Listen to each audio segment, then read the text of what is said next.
Welcome to the Multifamily 0 to 1 online meetup, where we discuss the best strategies to get started in apartment syndication. Thanks everyone for joining us. Today is our episode number 19 with Craig Carlson. So today we focus on getting started in multifamily for passive investors. So if you're getting started as a passive investor and you have questions, this is the place to be. If you are focusing more as a syndicator, then I think understanding what's important for passive investors, I think this is also beneficial for you. Before we get started, I just want to remind everyone that this is an educational presentation and we're not making any investment recommendation.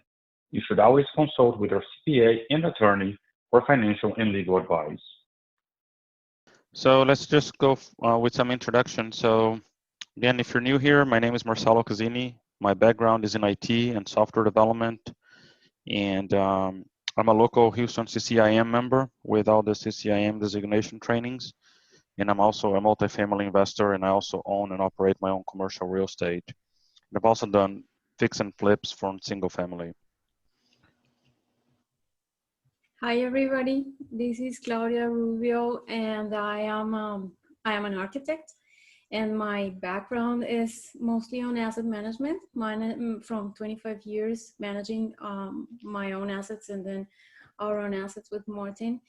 And we've been living here in Houston since 2013, and we started investing passively in multifamily 2 years ago, and then we syndicated our first property last year in December. And we are doing the asset management of our property here in Houston. I'm Martin Rubio. I'm an IT security consultant. I've been doing that for around 25 years, mostly focused on the business development side of things and business management. So we've had our own businesses with Claudia related to real estate and also related to my consulting side. And that's the experience we put into our asset management of this property that we syndicated last year and hopefully the ones to come. All right, thanks, Martin. Craig, do you want to introduce yourself? I'm Craig Carlson. I live in San Antonio all my life, and I'm a retired dentist. I've always been rather entrepreneurial, and I've been in other ventures while I was being a dentist, real estate, and primarily.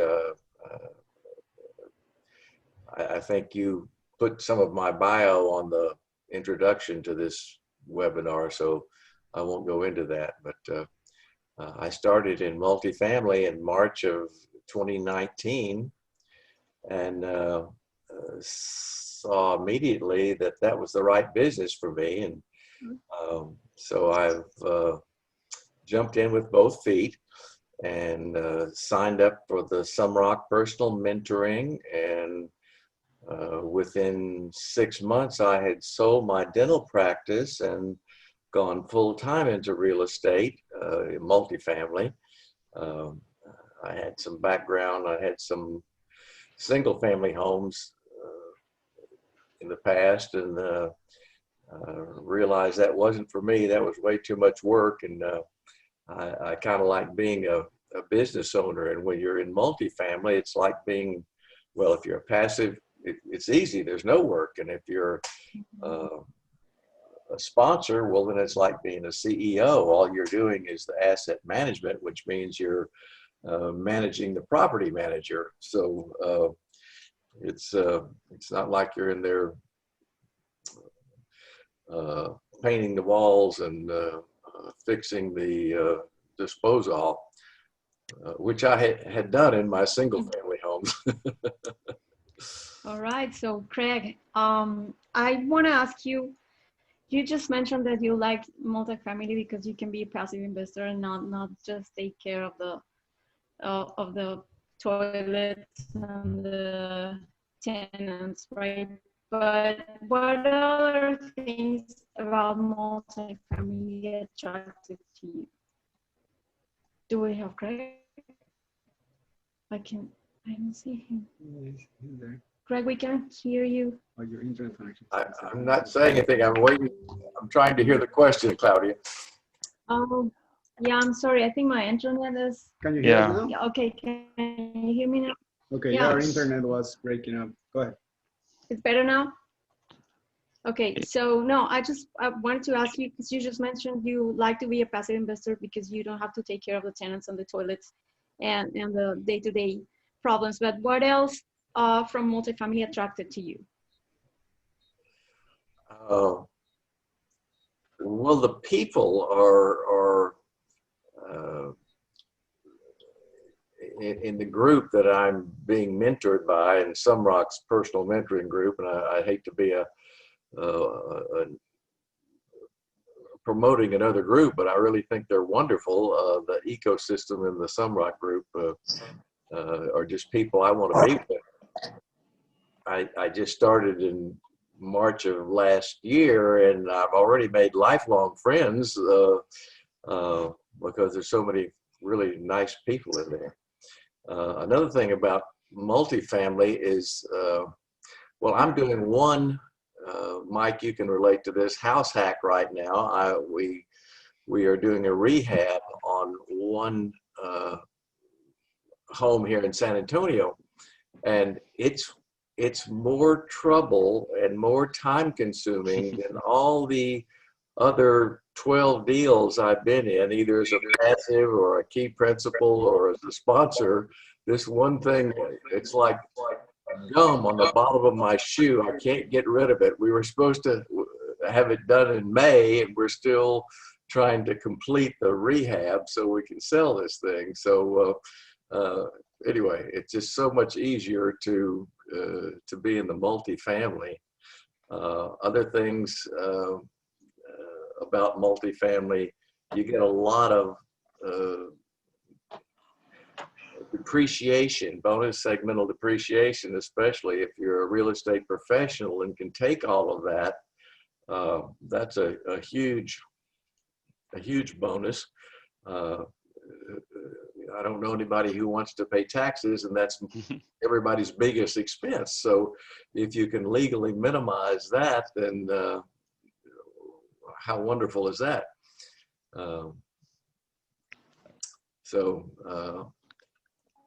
Yeah, those are great points. Yeah, for sure.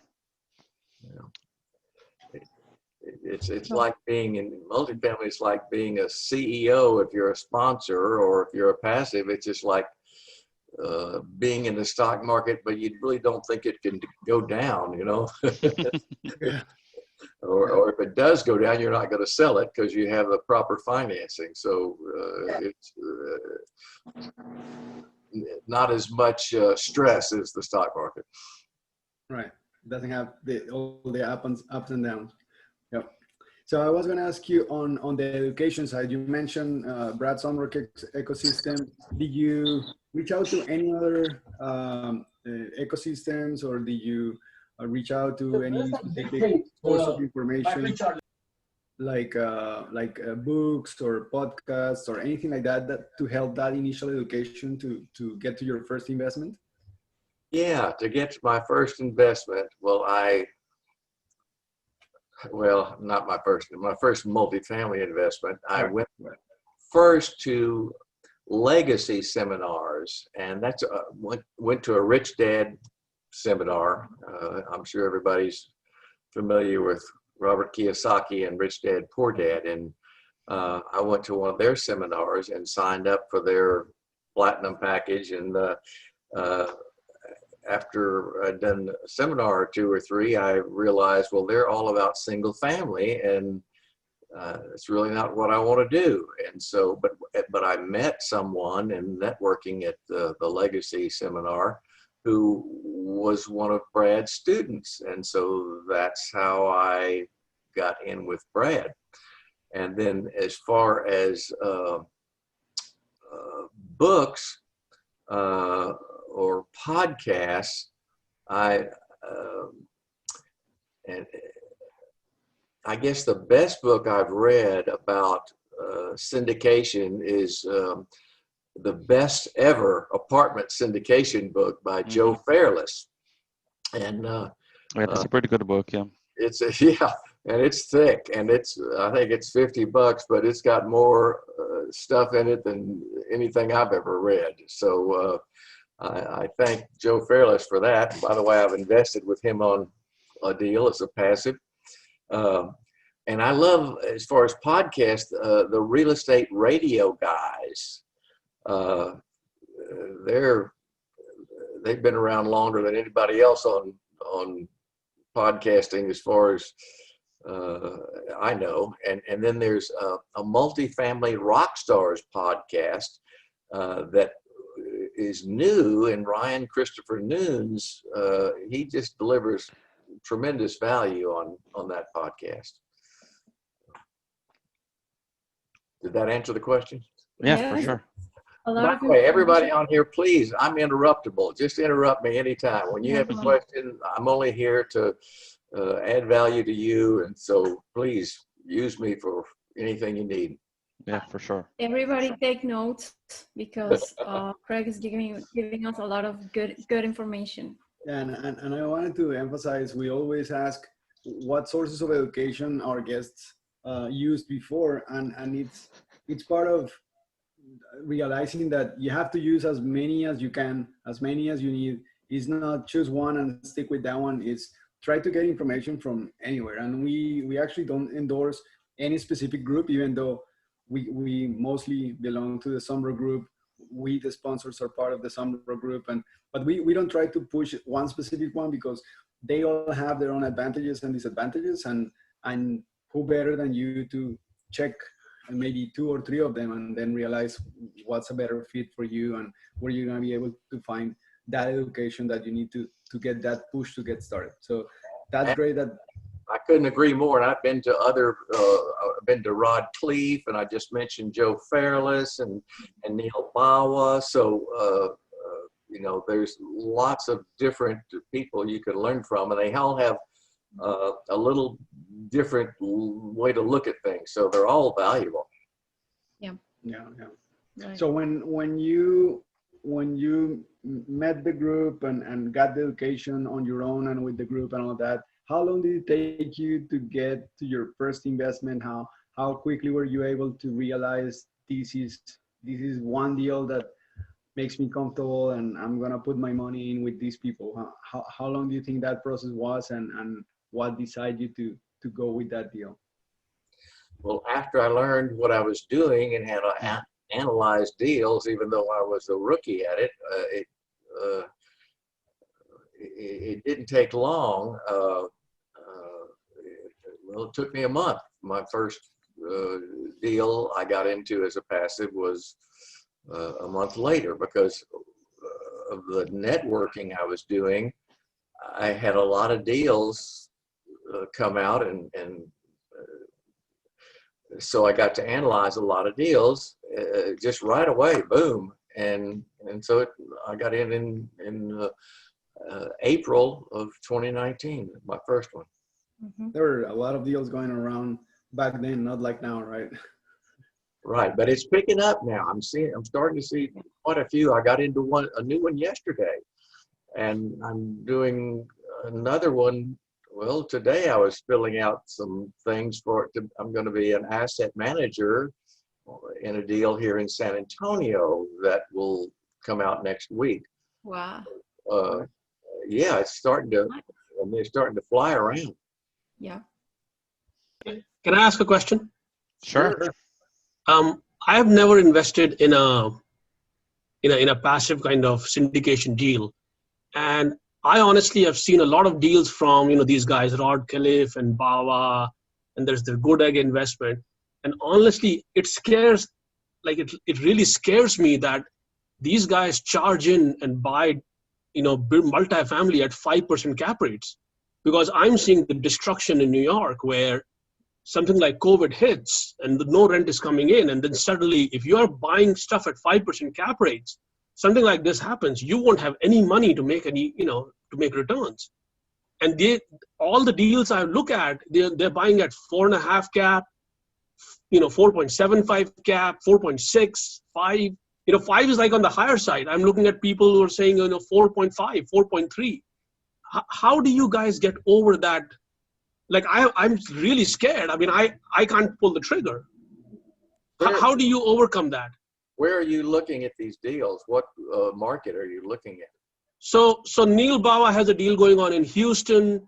The Good Egg guys have a deal in North Carolina. There's somebody else who has a deal in like Florida.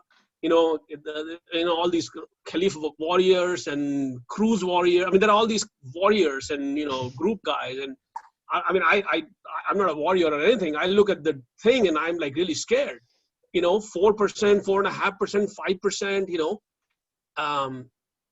I just can't. I mean, I'm really scared. What do you guys think?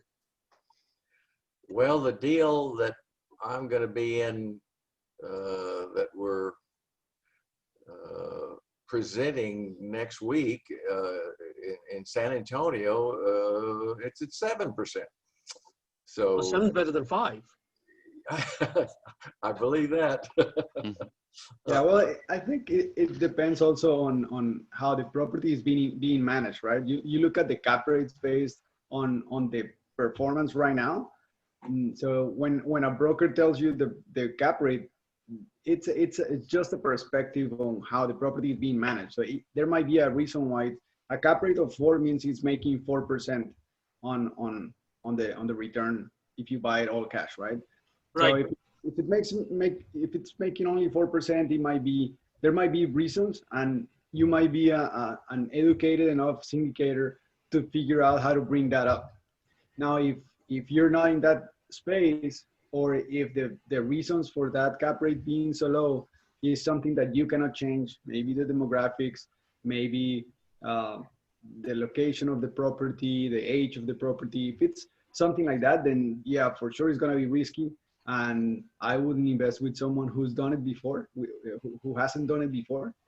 But it's possible. You have to take it with a grain of salt and then look opportunity by opportunity. And we see many deals out there that we're underwriting, and if you just go by the cap rate that they're selling, it's not really a good measure. Yeah, it's one component of the cap rate. It's just one component out of, and maybe Craig is going to talk about it a little bit more on how he analyzes, because cap rate is one part, but also you need to look at the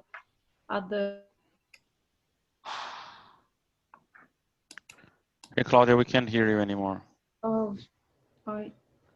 But yeah, I agree with Claudia. There is, I think it's smart to look at cap rate, but don't take that as your only decision making factor, right? I mean, look at, I think first and foremost, what is the track record of the sponsorship team, and what is the business plan for the property? Where is the property located? Is it, are they going to be able to get into bring that cap rate up? Have they done that before with that in that specific market, right? Because I think that's another point that we see sometimes, especially when you go with those big groups. Sometimes they never came to Houston before, and now they're coming to Houston for the first time. Do they really realize what are the intricacies of the Houston market? Where are the flood zones? And in that case, I wouldn't trust them to go and with a low cap rate in the Houston market. But if it's a syndicator that they know the market, they have done, in this case, I'm picking Houston as an example, they've done multiple Houston deals, they have implemented that same business plan before, the property is underperforming, they have a bad management, that's why the cap rate is low. So there has to be a reason why that cap rate is that low, right? If the property is really already at, the rent is already at market, the management company is good, everything is good, there is no upside to the property, and you're buying it at 4%, then I would stay away from it. But if the sponsorship team have proven ways to bring that cap rate up, then it's something you can consider. Not just look at current state, but look at future state as well. That's what I would say. So the thing is, what I discovered is that everybody says the same thing. We have done deals in the past in this market, and we will fix up the kitchen, and we will fix up the floors, and we will paint it new, and the rents will go up by $150 or $200 per unit. and we'll make all this money for you, and here you go, 14% return, total returns, right? But my concern is we are like in the year 7 or 8 or 9 in the cycle, and if you're buying something at 4.5 cap, right?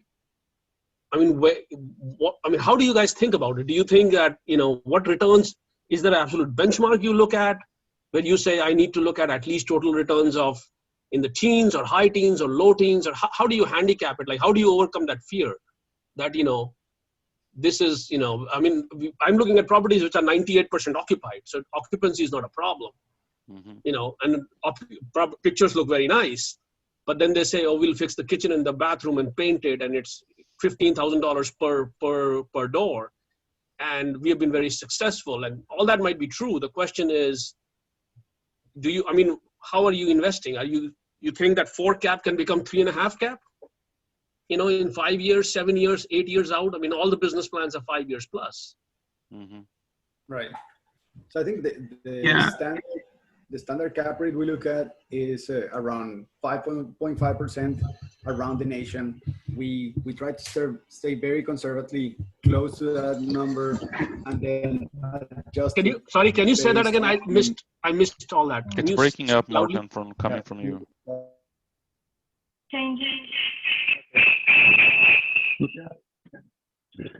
Sorry, we were changing mics. Is this better? Yeah, it's much better, Mo. Yes, thank you. Okay. Yeah, sure.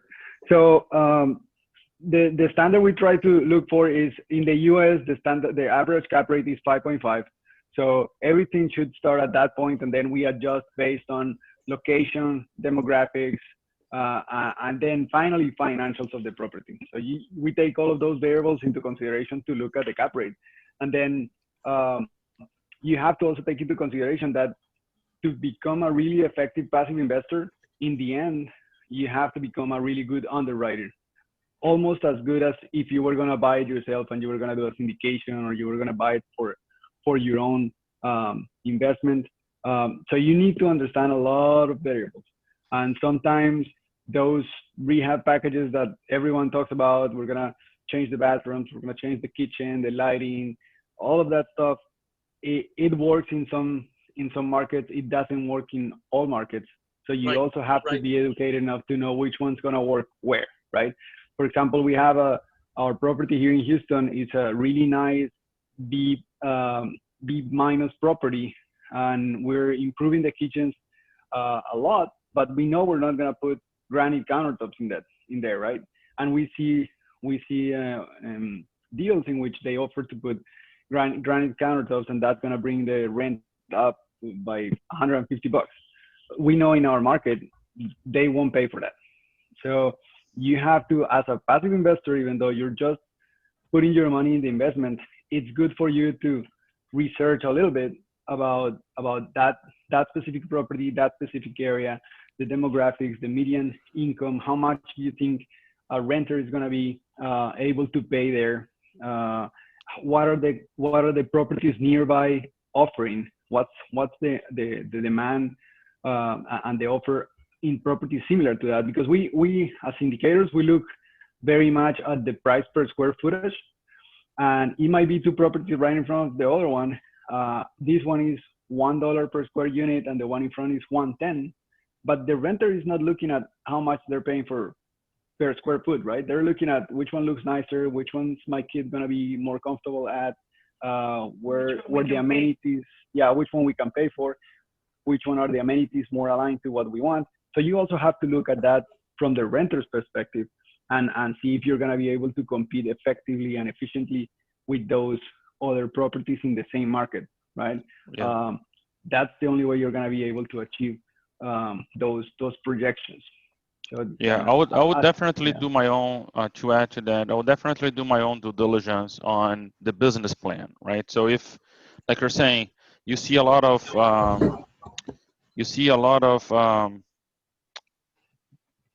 similar business plan where they're saying, oh, if I do these 3 things, I get $150 more rent. But those type of business plans, you can validate by, for example, calling properties, calling the comps, and just checking what is the rent that you're charging.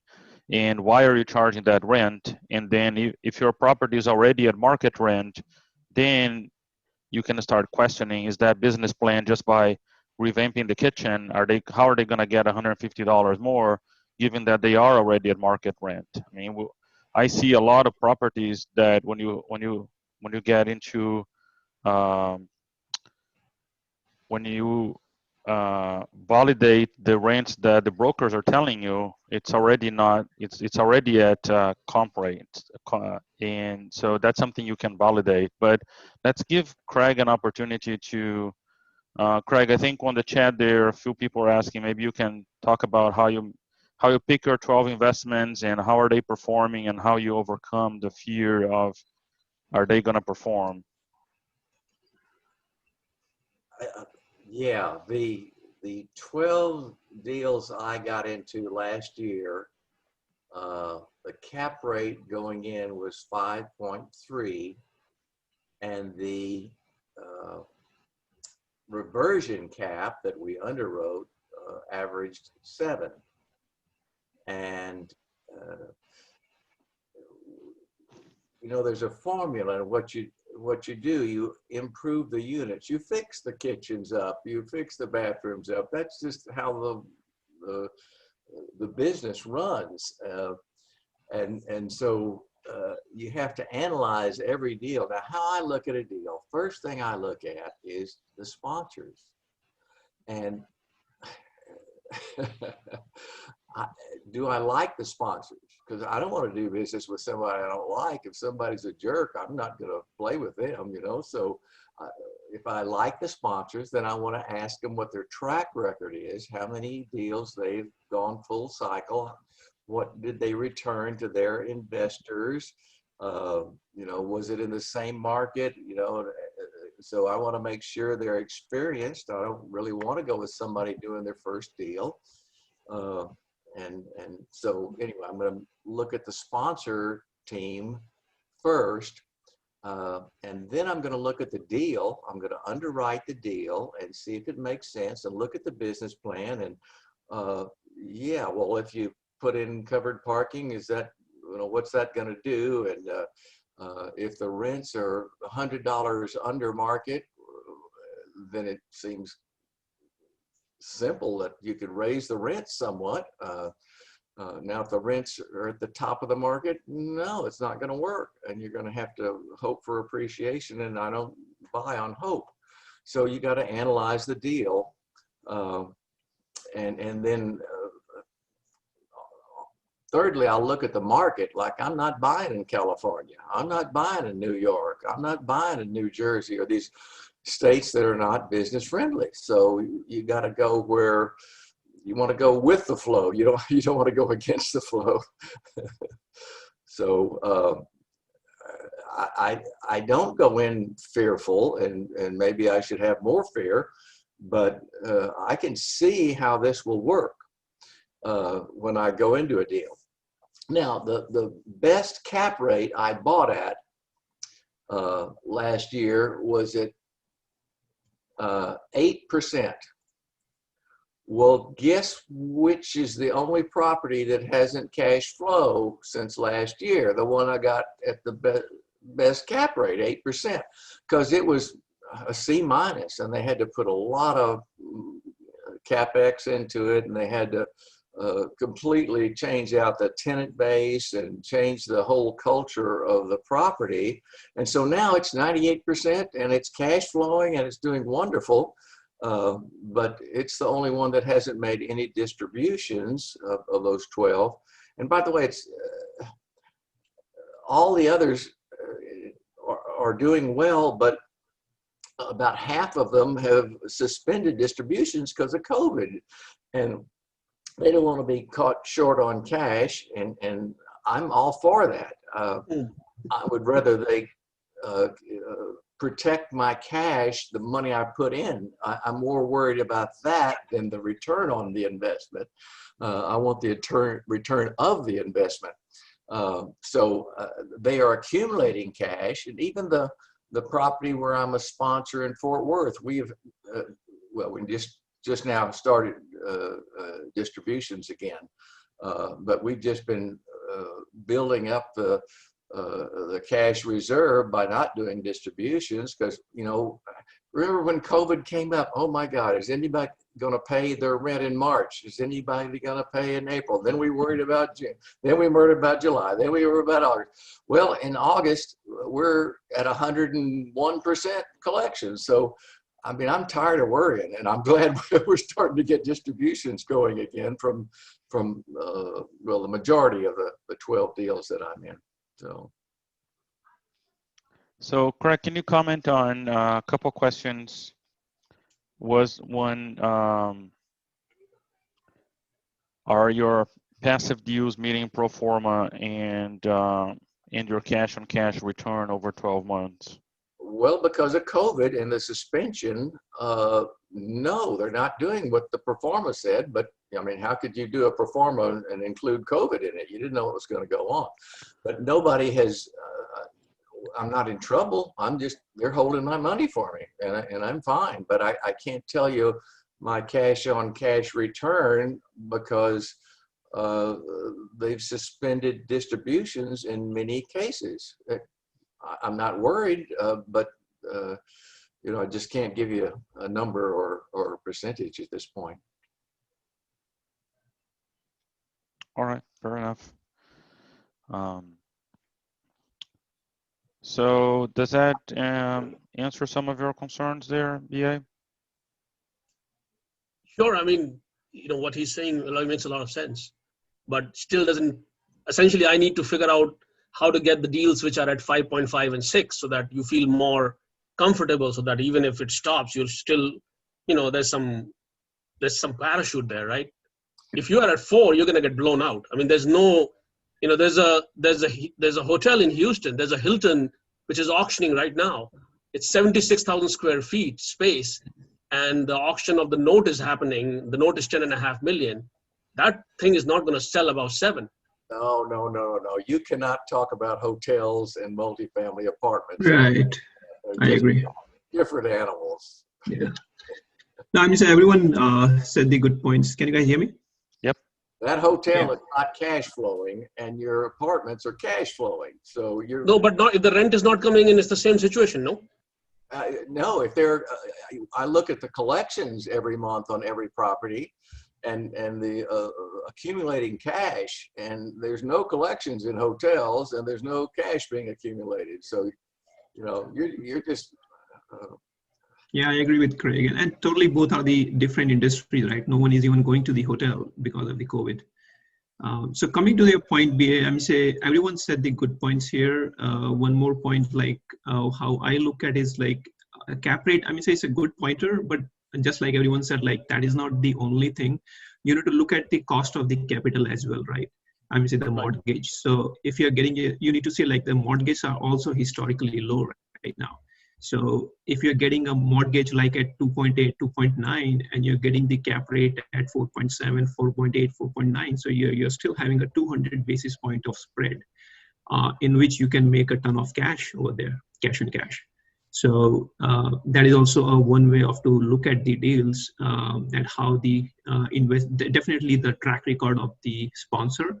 But if he's saying like he's going to give the 8 to 10% or 7% cash on cash, so you need to look at that, whether he's having that spread or not between the mortgage and the cap rate which he's getting.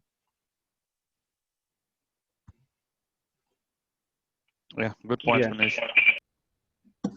Yeah, BA, if you're looking for a risk-free investment, you know, you can go into T-bills, but that's a guaranteed loss. Right. And so Craig, just I think you talked about some of your underwriting steps there and how you look into a deal, but what else from if you're looking at your first deal to decide, and you're comparing multiple deals, especially thinking back when you first started, what are some other underwriting tips that you may have for some folks that are still looking to make some decisions if they should invest or not? Some other underwriting tips.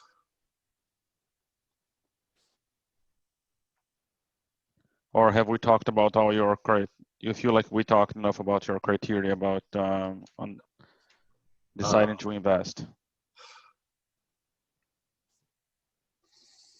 You know, I'll bet I have something else to share, Marcelo, but I just can't think of it right now. What do I do when I'm underwriting? What do I look at?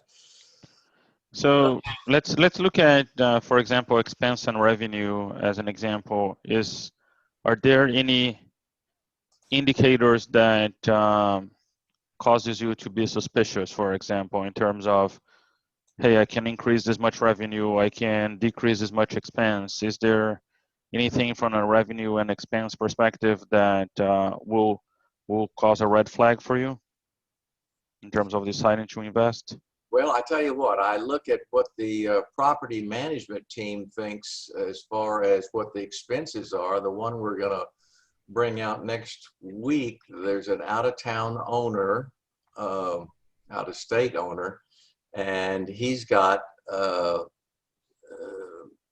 he's expensing his CapEx, and he's doing well, because he's out of state, he's got more employees than he needs and all that. And Wayner has come in and looked at this, and they think they can drop the expenses 30% day one.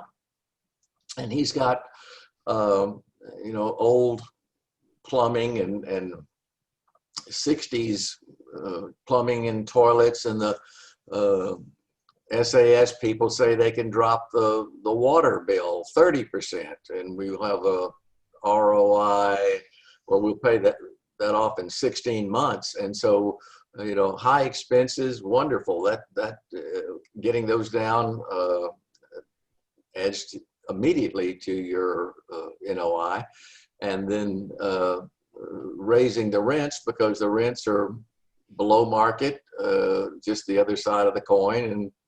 And so, you know, to me, this looks like the best deal I've been in.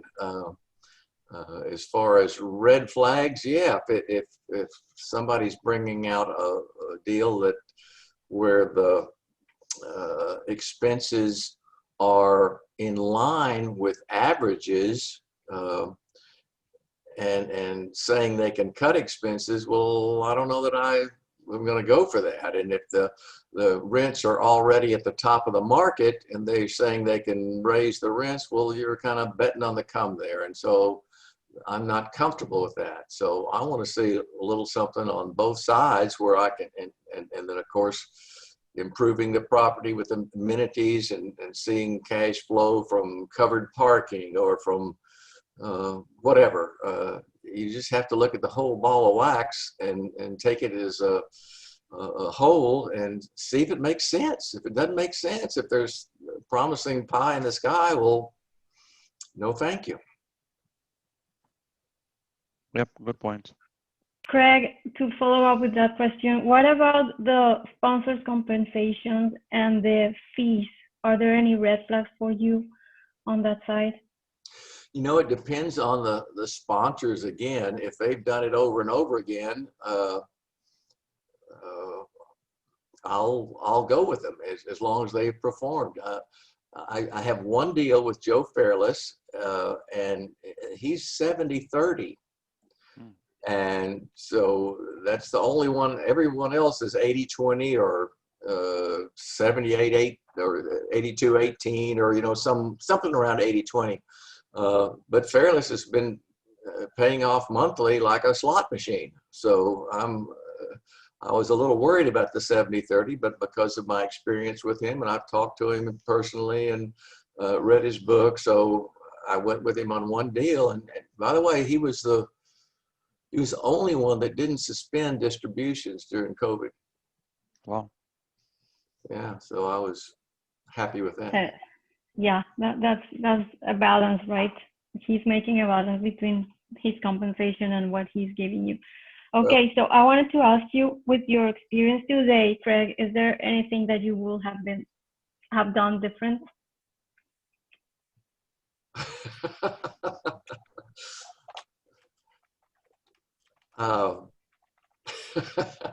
What would I have done different in my real estate? I would have started earlier with multifamily. Well, but looking into mostly focusing on their 12 deals there, especially the first one or any of them, knowing what you know now, would you have done anything different from a multifamily perspective? No.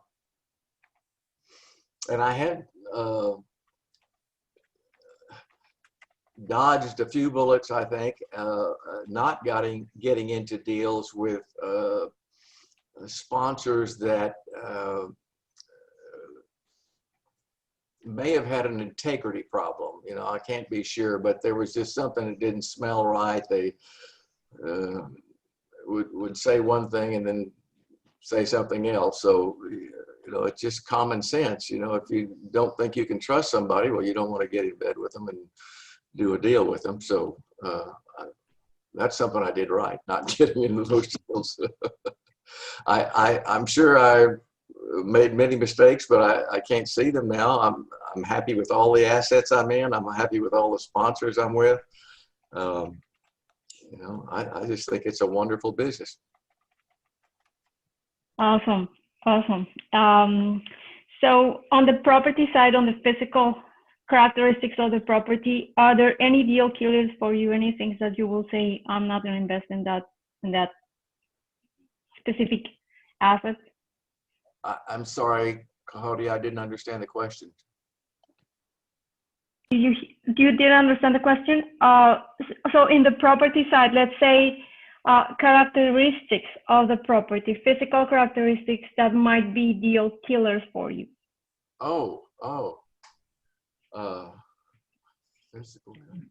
Yeah, for example, I mean, if you invest on a flat roof property, or if it has a boiler, a chiller, are there anything from a property perspective that you feel like, hey, I wouldn't passively invest on this deal because it's this age or it has this type of roof, or are there any characteristics of the property that will make you walk away from a deal? No, if it's properly managed, I think I have properties with flat roofs that do fine, and properties of different ages that do fine. I don't know. I see another expert has joined us, Charles Lemaire. What about you, Charles? Is there anything about the property that you will not invest in? I have preferences, but it hasn't stopped me from actually investing, depending on the situation. Yeah, I agree. I'd rather have a pitched roof, but you know, yeah, if the deal makes sense and the numbers work, well, I'll go. Yeah, I think I think it's just like everything else in this business, right? If the sponsors are educated enough on that risk, then it's a risk we're willing to take, right? Yeah. So I wanted to ask you, now that you've done those 12 deals, are you focusing more on syndication? Are you still investing passively with others, or what's your main focus? And then we'll have a question from BA from the chat. Yeah, I'm that one I set my money in yesterday. It's a passive thing I'm in, and the one I'm bringing out next week, I'll be asset manager, but I'll only be a key principal. I won't be a sponsor. So I'm open to anything. So one of the questions from Leila here on the chat was, are any of your deals structured as preferred returns? The one with Joe Fairless there's, but I didn't go with the preferred returns. I went with the equity position. Oh, so on the same deal, he gave you different options to choose how you wanted to invest? Yeah. I can't remember what the preferred return was. Maybe it was 8, 9, 10% last year preferred, but that's just a debt, you know, that's just like a loan, and you don't get to participate in the upside of the equity participation. So maybe on that one, the cash flow was 7 or 8%, but you've got equity position and part of the sales price. And as a follow-up, later I was just asking if you have a preference for preferred versus straight split. Preferred versus straight split. I want to. Well, again, I'm not sure of the question. Yeah. So, for example, on the Sumrock group, a lot of folks there, they just offer you, it's going to be an 80-20 and 85-15, and it's just a pure split. And in a lot of deals outside of the group, tend to be more of a preferred return structure. Well, the way I understand it, a preferred return is like you will get more money and you get your money first. Say that's a Class A share, and maybe it's a 10% return. Or you could be an equity partner and be a Class B share, and maybe that's a 7% return.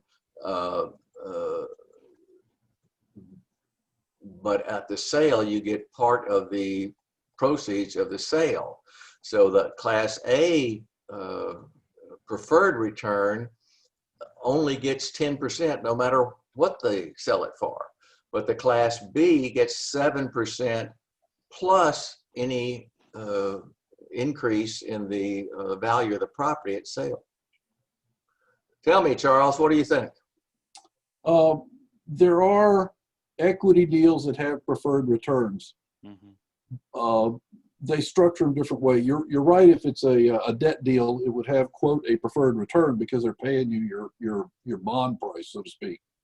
But on an equity deal, it just says that you get your money first. It's not too much different than a preferred stock, where if they go behind, say they pay you 4% the first year, it says they still owe you the other 4%, which they will make up later. But I don't see it as a big deal. I mean, they're either going to make money or they're not, so it isn't going to change anything. If you take the split 20-80, 30-70, it's going to come out to about the same thing. It's just how they divvy up the money in the end. So I'm not a big fan. I'm not against them. I'm just not particularly for preferred sets or preferred clauses in the operating agreement. Yeah, I've never taken. Brad typically doesn't teach them, and that's why you've not seen many of them. But Yep. they do happen out in the real world. Yeah, but Joe Fairless does it. So yeah. Okay, so yeah, I wanted to add something to that. So we've seen deals with the equity and preferred returns. What Charles said is very true. If the property is not catching up to the numbers it should, you're just delaying that money. You're supposed to be guaranteed you're gonna get it later. But so the sponsor is not making any. It seems like the sponsor is making a commitment saying, okay, I promise you I will always give you 8%. What they're saying is I'm not gonna take money until you get your 8%. But if it takes me longer, I'm willing to wait, right? That's like the small guarantee you get. The negative side of that, and we've seen it on one deal that we invested at the very beginning, is that the sponsor doesn't get any money until you get your 8% or your 10% or whatever. So if the deal is not doing very well, it's less incentive for them to try to pick it up and make it succeed. It's more interesting to go for them for the next deal instead of trying to rescue that one. So I think in our perspective, it's more of a negative than a positive. And after that one, we've only invested in deals that are straight splits. Yeah. There's one other piece to that. I think that they find investors that don't really understand what preferred means, and it's a sales pitch. It is a The sales investor pitch, yeah. thinks they are going to pay me, and it's really not saying that. Mm-hmm. And VA was asking, Carl, in your 12 deals, what's the range of number of units on those 12? Like, what's the smallest, what's the biggest, and maybe the average? well, let me look at my spreadsheet over here. I think the smallest is 88.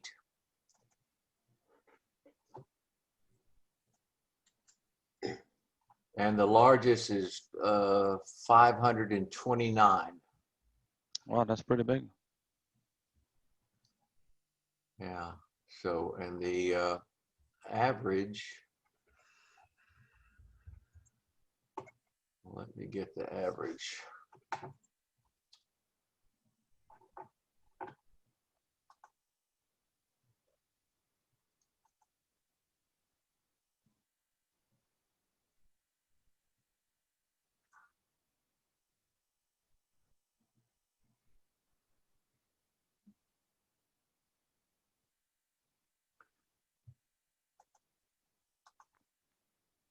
Okay. And I think just some background information. I think for Brad's for the Sunrock ecosystem, most of the deals are between 80 and 150 in general, right? There's a few outliers. Well, this is 201, my average. So Craig, in terms of what is the on the deals that you've had, was there anything negative that has happened to any of them? No. I mean, outside of COVID-19, of course. No, I mean, you know, there are problems with every deal, but the management company and the asset managers take care of it. I mean, that's the way it works. And what are some of the sponsor quality that you feel like makes you be I mean, I don't know if the 12 deals that you've had, if you are a repeat investor to any of the sponsorship group, but what are some of the characteristics of the deals that would make you be a repeat investor for that same sponsor? I'm going to digress and go back. I heard one negative thing. I mean, I talked to hundreds of investors at these conferences, and the one negative thing I heard, it was one apartment complex burned down, just burned to the ground. And it was a C-class property, but it was insured. And so they rebuilt it with insurance money. And it was an A-class because it was brand new, and they made 400% on their money. You know, so what seemed to be something terrible, it all burned down, turned out to be a godsend. Okay, back to sponsors. First of all, I want to know the sponsor. I want to like the sponsor. I want to ask other people around the sponsor who have invested with that sponsor before, you know, how do they take care of you as a passive? And get good feedback before I will go with them. I've invested with one group of sponsors, reinvested with one group of sponsors because they do a really good job. And I tried to reinvest with another, but the deal sold out before I could get my money in. So that was a mistake on my part. I just didn't get the money in time. So, you know, if they have a good track record, if they pass the smell test, I feel like we all have this little crap detector that, you know, when you're talking to somebody, you kind of see if they're authentic or not, or you get a feel for it. And I believe in playing those little hunches because I think they're very valuable. And talking to other people, third parties, that is invaluable because they have nothing to gain by not telling the truth. So that's my anecdotal research. You know, it's not very scientific, but that's what I go on. All right. And one of the questions that was sent to me here was, can you give a range of if you look at the total return on the 12 deals, and what are typically the range of your total return that was promised for the 12 deals? The pro forma returns on 12. Let me look here again.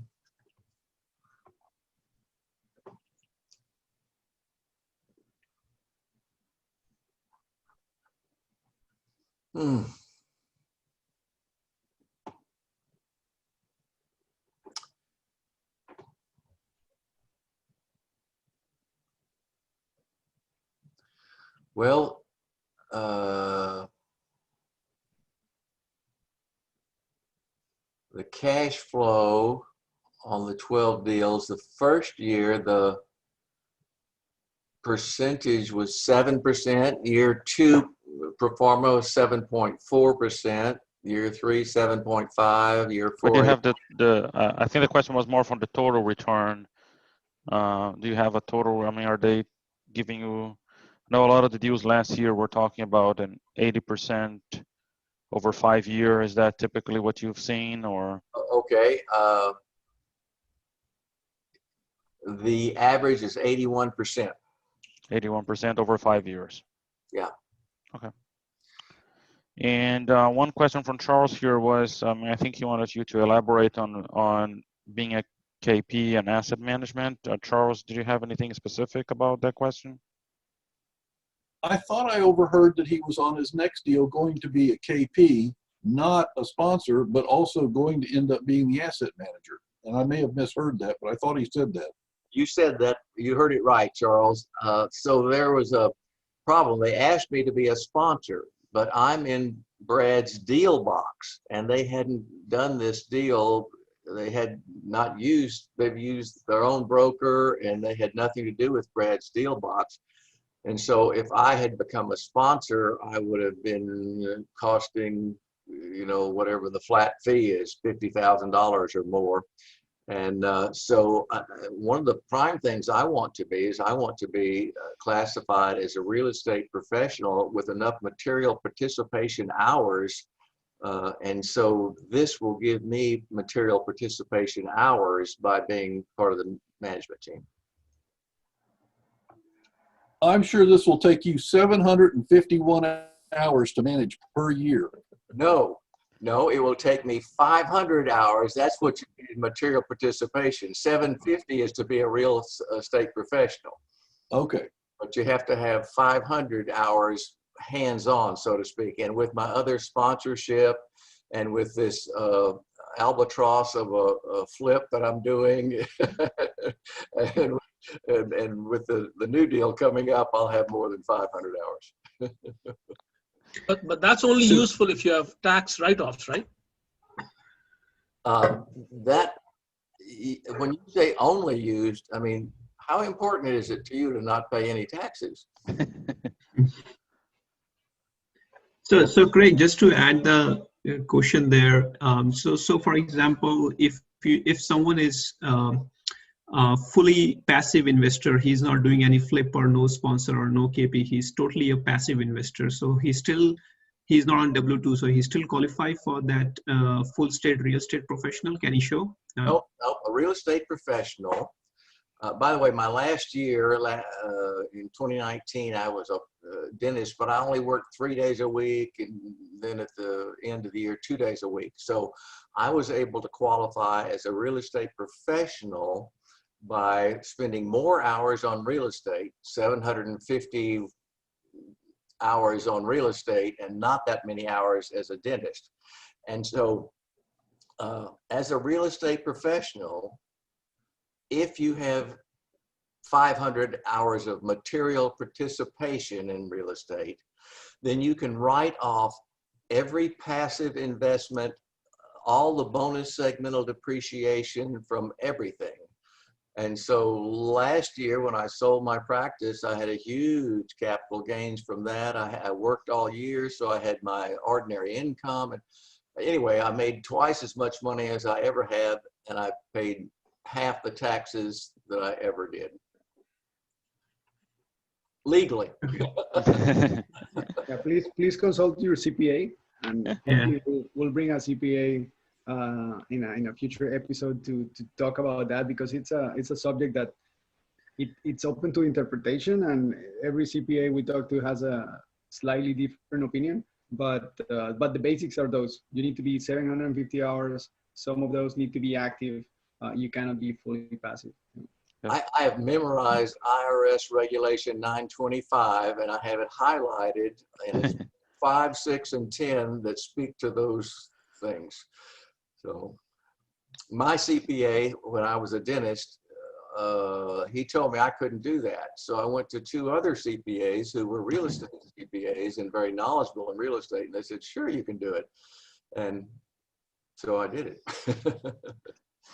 All right. So with that, I just want to remind everyone, I posted the link to our YouTube channel there on the chat. So if you guys want to subscribe to it, that help us a lot. And then you get notified on when we post the new videos of the recordings in case you're going to go back and rewatch anything. And also for the folks who are new, we always meet on the 1st and 3rd Wednesday of every month. So our the first Wednesday is going to be October 7th. For that meeting, we focus on syndicators, and then we meet again on the 3rd Wednesday for passive investors. So please come join us again. And Craig, I want to thank you for being a great guest. And I want to share your email address there in case folks want to reach out to you and have any questions about being a passive investor. Thank you for watching this week's episode of the Multifamily 0 to 1 Meetup. Join us live the 1st and 3rd Wednesday of every month.